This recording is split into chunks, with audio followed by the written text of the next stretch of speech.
So I was nominated by Ashley Kimbrough to do the ALS Artist Bucket Challenge, and I will be doing it. But first, I kind of wanted to say a few words about ALS and how it's affected my family, and um, just kind of what it means.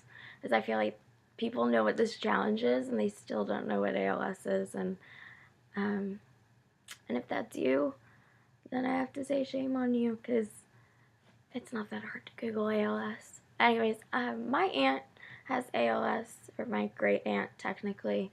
Her name is Lee Bush, and she was diagnosed, I guess, maybe 3 to 4 years ago. Um, but this woman is an incredible woman. She would paint all the time, and she was always active. She's married to my grandfather's brother, and I never met my grandfather, so I feel like they're kind of my second grandparents, or second, technically like fourth in a way, if that makes like any sense at all. But we would go and see them for Christmas and see them for birthdays, and all throughout when I was growing up, and it got a little, not so much as I got older, but both in the last couple of years, we've been seeing a lot more of her, and she is currently in a nursing home. ALS kind of took over her entire body, like it does with every other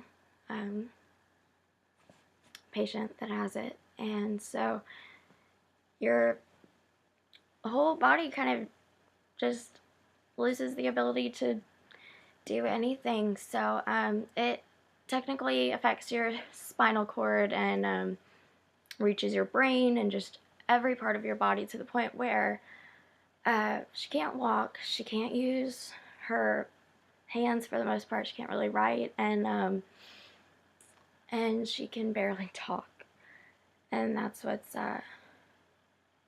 incredibly difficult, is that I go and visit her, and it's hard to understand what she's saying, and you have to ask her to repeat things, and she's only saying maybe like 4 words, and you don't even know. And for a disease to completely take over your body, so much so that you can't talk, and it's not like her brain is withering away. I mean, she is still as smart as ever, and there's so many things that she is trying to say, and she can't.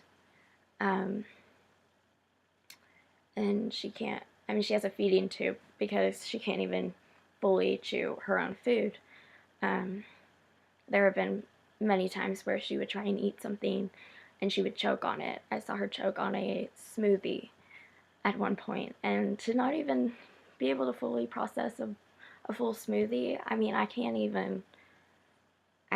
imagine with the way that illnesses have affected my family and affected myself personally. It's just, I kind of am at a loss for words at that. And at one point, she told my dad that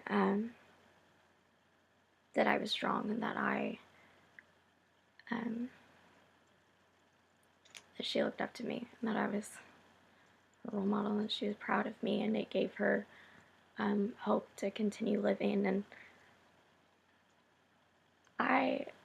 my illness is a walk in the park compared to ALS, and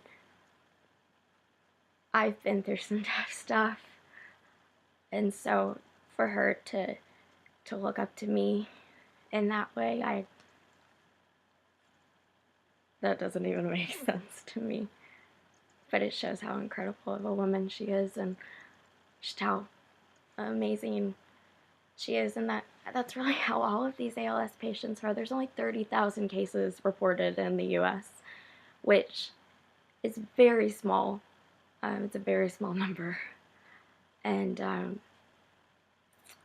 so it's something that people need to know about. And I'm so thankful for this challenge, as much as it kind of bugs me, because it's almost like a fabricated wet t-shirt contest to people that forget to leave out the ALS part.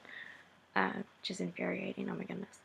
But for people that do take it seriously and they donate to ALS or they look up what ALS is, it's incredible. And how much money that's been raised within not even the month is insane.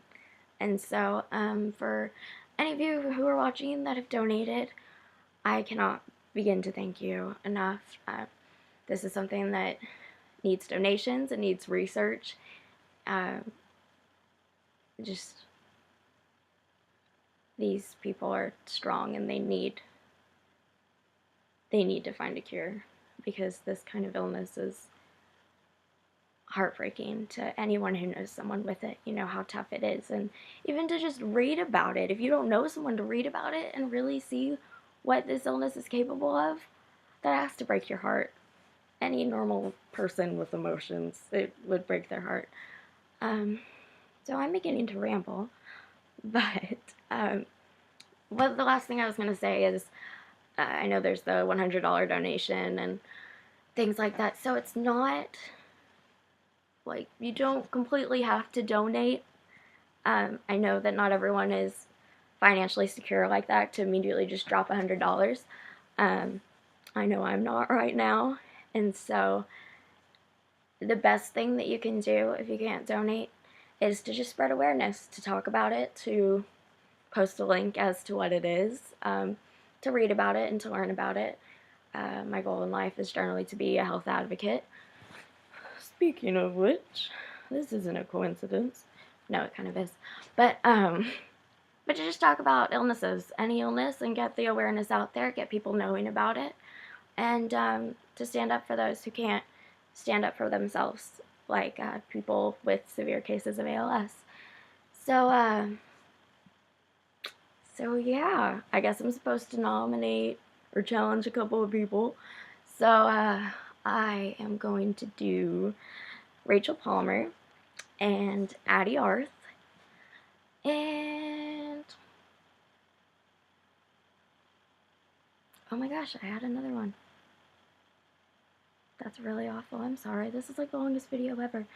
Yeah, so just Rachel Palmer and Addie Arth right now, I guess.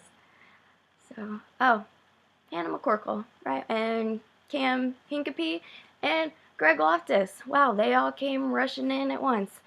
Y'all have fun. Thanks for watching this.